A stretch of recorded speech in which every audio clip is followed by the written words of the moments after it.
Today we will be doing the fourth chapter of your company law, that is company meetings and resolutions. So dear students, first of all you should know the meaning of meeting. A gathering of two or more people that has been convened for the purpose of achieving a common goal through verbal interactions such as sharing information or reaching agreement. तो बेटा इसमें meeting का मतलब ये है कि अगर दो या दो से ज़्यादा लोग इकट्ठे होते हैं एक जगह पर और तब हम कहते हैं कि meeting is set to take place. पर a get together of two or more persons does not necessarily constitute a meeting. तो किसी भी get together को हम meeting तब कहेंगे when two or more persons get together by some previous notice or by mutual agreement for discussion and transaction of some business. तो हम कह सकते हैं, अगर हम कंपनी मीटिंग की बात करें तो कंपनी मीटिंग का मतलब है get together of company members, share holders, directors and debentures holders with a previous notice and a time and a place which is previously decided and conveyed to the meeting members. So इस definition से आपको characteristics clear हो गए कि एक company meeting क्या है. दो या दो से ज़्यादा लोगों की गेट टुगेदर है और ये सब इकट्ठे होते हैं एक डिसीजन लेने के लिए, डिस्कशन के लिए, सम लॉफुल बिजनेस ऑफ कंपनी के लिए. और मीटिंग कंडक्ट करने से पहले मेंबर्स को एक नोटिस देना होगा अबाउट द मीटिंग, और मीटिंग एक स्पेसिफाइड प्लेस और टाइम में हेल्ड की जाएगी. और जो ये मीटिंग कंडक्ट की जाएगी ये होगी according to the provisions of the companies Act. तो अब आते हैं वेरियस टाइप्स ऑफ मीटिंग्स. तो मीटिंग्स बहुत तरह की होती हैं, जैसे shareholders meeting, annual general meeting, extraordinary general meeting, class meeting. तो ये जो चारों तरह की मीटिंग्स हैं, these are very important from the examination point of view. Then we have meetings of directors and then we have other meetings. So we will be discussing each and every meeting one by one. Now switching to the next slide and moving towards the first meeting, that is your statutory meeting. तो ये जो meeting है ये बहुत ही important है आपके examination point of view से. तो ये statutory meeting, it is the first meeting of a public company and it is only held once in a life time of a company. ये कंपनी के टेन्योर में बस एक ही बार होती है और इस मीटिंग का पर्पस होता है to acquaint shareholders about the preliminary and initial position and prospects of the company. तो इसमें इसका पर्पस ही होता है शेयर होल्डर्स को ये बताना कि एक कंपनी की अभी पोजीशन क्या है और आने वाले समय में उसकी पोजीशन क्या हो सकती है. और ये फर्स्ट मीटिंग है members of a public company की, which is limited by shares और limited by guarantee, and having a share capital which is held within a period of not less than 1 month or not more than 6 months from the date at which the company is entitled to commence its business. तो ये जो statutory meeting है ये company के life time में एक ही बार होती है और ये कंपनी के फॉर्म होने के 1 महीने, मिनिमम 1 मंथ और मैक्सिमम 6 मंथ्स के बीच में हो जानी चाहिए. This is according to the section 165 subsection 1 of the companies act. अब कुछ लीगल प्रोविजंस हैं related to the statutory meeting, जिसमें कि पहला यह है कि every company limited by shares and every company limited by guarantee and having a share capital, it is mandatory for them to conduct a statutory meeting. तो कौन कौन सी companies के लिए ज़रूरी नहीं है? Private companies, companies with unlimited liability, companies limited by guarantee having no share capital, a private company which has been converted into a public company, या फिर a deemed public company. So हम बात कर चुके हैं टाइम पीरियड क्या होगा, minimum 1 month और 6 मंथ से ज़्यादा नहीं. और इस मीटिंग के लिए भी हमें जो नोटिस देना होगा वो कम से कम 21 डेज़ पहले देना होगा. और इस मीटिंग के बाद एक रिपोर्ट प्रिपेयर की जाएगी और उस रिपोर्ट को कम से कम 2 डायरेक्टर्स सर्टिफाई करेंगे और एक MD होना चाहिए, मैनेजिंग डायरेक्टर होना चाहिए. और उसके बाद हमें ये स्टैचूटरी रिपोर्ट इस मीटिंग की मेंबर्स को भी फॉरवर्ड करनी पड़ेगी मीटिंग के होने के 21 दिन के अंदर. और इसकी एक रिपोर्ट हमें रजिस्ट्रार को भी देनी पड़ेगी और हमें लिस्ट ऑफ मेंबर्स देने पड़ेंगे who were present at the meeting, और मेंबर्स ने क्या डिस्कशंस करी।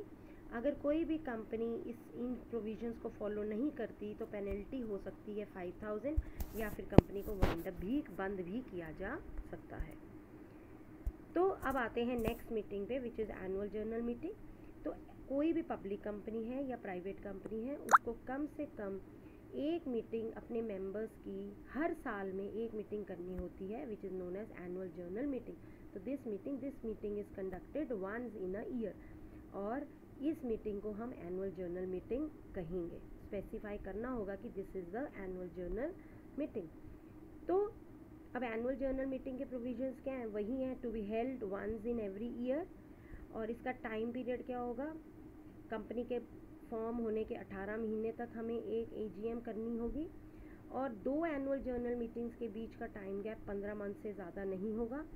अगर कंपनी किसी वजह से ये एनुअल जर्नल मीटिंग नहीं कर पाई तो वो रजिस्ट्रार से परमिशन लेके इसका टाइम पीरियड एक्सटेंड करा सकते हैं, पर 3 महीने से ज़्यादा नहीं। और एनुअल जर्नल मीटिंग किसी भी बिजनेस आवर में होगी, जैसे कि जब बैंक ओपन है, इंडस्ट्री या ट्रेड, और जब तक जिस ऑब्जेक्ट पर्पस के लिए मीटिंग फॉर्म हुई जब तक वो कंप्लीट नहीं होता तो तब तक ये एनुअल जर्नल मीटिंग चलती रहेगी। We can continue till end. और डे ऑफ मीटिंग में क्या है कि जिस दिन एनुअल जर्नल मीटिंग कंडक्ट होनी होगी, that should not be a public holiday. एक पब्लिक हॉलीडे नहीं होना चाहिए, that means it must be conducted on a working day.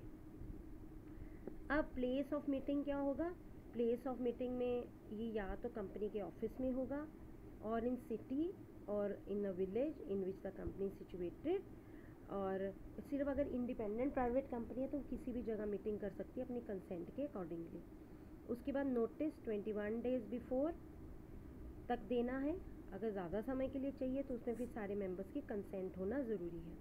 Meeting का ऑब्जेक्ट क्या होगा, मीटिंग में कौन से बिजनेस ट्रांजैक्ट किए जाएंगे, वो है अकाउंट्स का कंसिडरेशन, डिविडेंड्स का डिक्लेरेशन या अपॉइंटमेंट ऑफ डायरेक्टर्स। और किन किन लोगों को नोटिस दिया जाएगा, तो every member of the company, अगर किसी मेंबर की डेथ हो गई तो उसके लीगल रिप्रेजेंटेटिव को,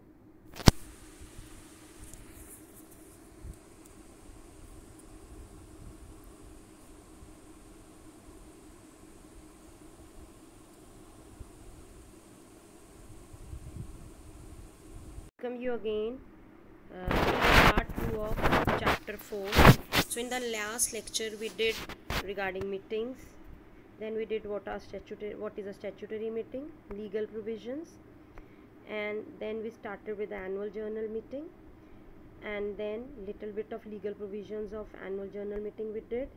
And now to continue from here, what will be the content of the annual journal meeting. It will be the consideration of accounts, declaration of dividend or appointment of directors. And person entitled to notice किस किस को दिया जाएगा, every member of the company, and in case the member is dead, his legal representative, auditor of the company, every trustee and debenture holder. And in case if a company does not call an annual journal meeting, then in that case central government has the power to call the annual journal meeting, and if any company defaults in doing so, then it will be penalized 50,000 rupees, and in case the default continues, then 2500 fine for every day after the first day. Now switching to the third type of meeting, that is your extraordinary journal meeting. So besides statutory and annual journal meeting, any meeting of company shareholder called for whatever purpose is known as extraordinary general meeting. तो हम ये कह सकते हैं extraordinary meeting कोई भी ऐसी meeting है जो कि 2 consecutive annual journal meeting के बीच में कॉल की जाती है for any purpose. तो कई बार जो बोर्ड ऑफ डायरेक्टर्स हैं वो ये फील करते हैं कि उनको कोई डिसीजन लेना है which can not be postpone till the next annual general meeting. In this case जो बोर्ड ऑफ डायरेक्टर्स हैं वो एक्स्ट्राऑर्डिनरी जनरल मीटिंग, जिसे हम EGM कहते हैं, उसे कॉल करते हैं. तो any general meeting which is not AGM is EGM, and as I told you it is held between 2 AGMs. और ये एक स्पेशल पर्पस के लिए की जाती है। जैसे कि अगर आपको मेमोरेंडम में कोई के क्लॉज में कोई ऑल्ट्रेशन करना है, आपको आर्टिकल में कोई चेंजेस करने हैं, या आपको बोर्ड ऑफ डायरेक्टर को रिकॉन्स्टिट्यूट करना है, तो ये पर्पसेस हैं, स्पेशल कॉज हैं जिनके लिए ईजीएम को कॉल किया जा सकता है। अब क्वेश्चन आता है हु कैन कॉल ईजीएम। तो ईजीएम बोर्ड ऑफ डायरेक्टर्स अपने आप भी कंडक्ट कर सकते हैं, या अगर मेंबर्स एक रिक्विजिशन दे दें बोर्ड ऑफ डायरेक्टर्स को, तो इसमें कितने मेंबर्स होने चाहिए, एटलीस्ट 1/10 ऑफ शेयर कैपिटल, या फिर 1/10 ऑफ वोटिंग पावर। रिक्विनिस खुद भी ईजीएम को कॉल कर सकते हैं अगर डायरेक्टर्स कॉल नहीं कर रहे। और अब इन्हें कॉल कौन कर सकता है, रिक्विजिट्स कौन है, वो लोग हैं जिनके पास एटलीस्ट 1/10 ऑफ कंपनी की शेयर कैपिटल है, या फिर 1/10 वोटिंग पावर है। तो मीटिंग को कॉल करने का प्रोसीजर क्या रहेगा, सेम वे जिस तरह से डायरेक्टर ईजीएम को कंडक्ट करेंगे, ये रिक्विजिट्स भी उसी तरह से ही इसको क्या करेंगे, कंडक्ट करेंगे। तो अब इसका क्या है कि एक्सटेंट ऑफ टाइम का नॉट आफ्टर 3 मंथ्स।